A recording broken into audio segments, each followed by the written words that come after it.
Hello everyone, my name is Assemblyman John McKeon and welcome to NJ Today. Today it's my privilege to have my partner in the legislature, Assemblywoman Mila Jasey. Mila, welcome to you. Good morning, John. How are you? Well, we're right here in your home district, your hometown of South Orange at Seton Hall University, and boy, you've been a busy person over the last several years, particularly over the last several months. You're in the epicenter of all the hot issues. It feels that way, too.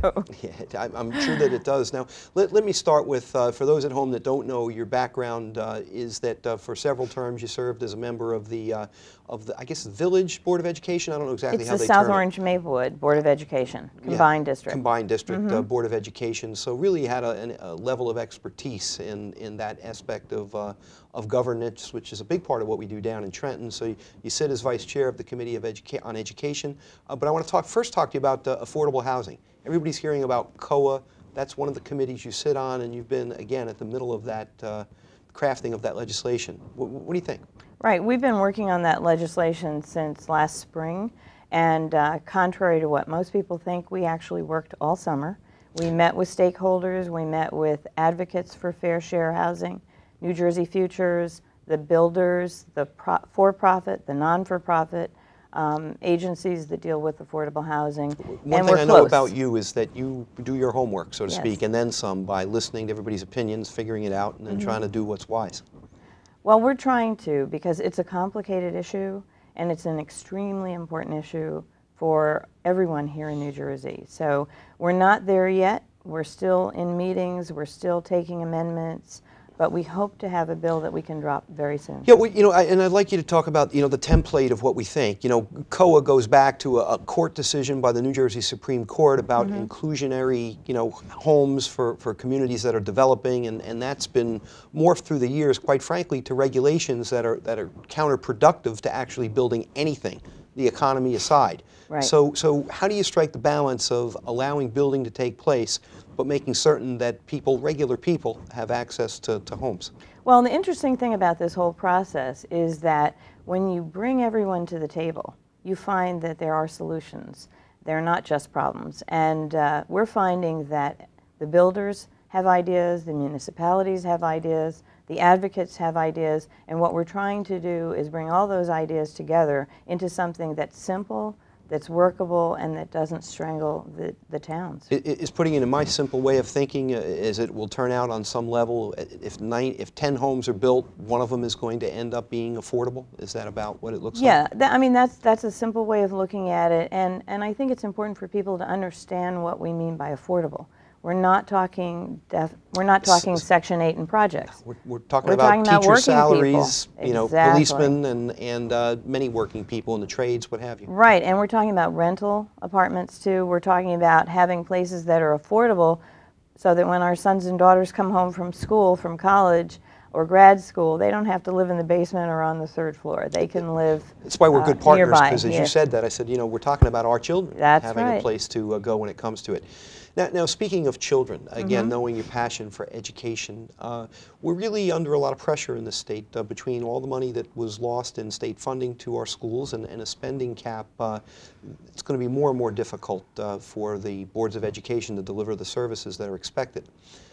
I concern myself with special ed, which a lot of people come to New Jersey because of the aspect of how we, support persons with special needs, versus, mainstream ed, and a dichotomy between the two groups of parents. What do you see happening? How do we avoid that? Well, unfortunately, I think you've outlined it pretty fairly.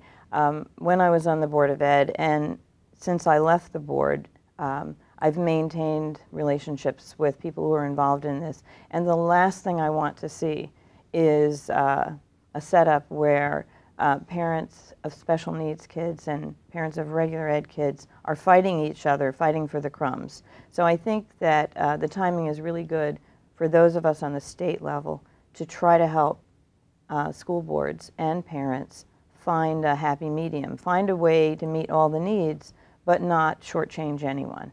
Now, you negotiated with teachers' unions, so as a board member, Governor Christie, what are your thoughts as to how this relationship is ongoing with, frankly, the teachers who we need desperately, and in cooperation with the governor and his thoughts? I think it's unfortunate, the tone, and I think the relationship that's not happening right now, because I don't think that teachers should be vilified. I have a daughter who's a public school teacher, so I hear about the issues from their point of view all the time. And again, reform's sweeping the country, and it's coming. And rather than be antagonistic, we need to, again, bring all the people to the table and come up with solutions. You know, you mentioned your daughter. You have amazing children who have all graduated from the finest schools in the country and are all successful in a lot of different areas. And all public medicine school products. That is true, but I know something that you're really super proud of, you have 2 grandchildren. I do. I have 2 grandchildren. Now, let me segue to that, because there's something that you're sponsoring now. We all know with the tragedy of Tyler Clementi, the Rutgers student back in the early fall who took his own life because of a form of cyberbullying. You're trying to make a difference in New Jersey as far as New Jersey students. Tell us about that. Well, along with you, you know, we signed on to the anti-bullying law, which now makes us the proud sponsors of the strongest law in the country. And people need to understand that we're talking about all children. We're not talking about children who may or may not be gay. We're not talking about children who have disabilities. We're talking about all kids. And children should know that when they're in school, they are safe. But at the same time, we've got to give the teachers the tools to work with. And we can't expect our schools to carry everything. We tend to push everything into the school day, and that's not fair.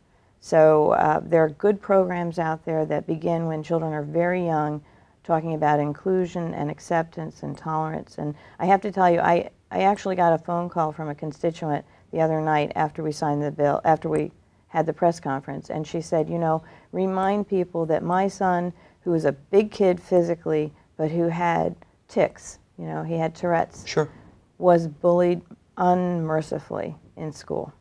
And it was very hard as a parent to advocate for him.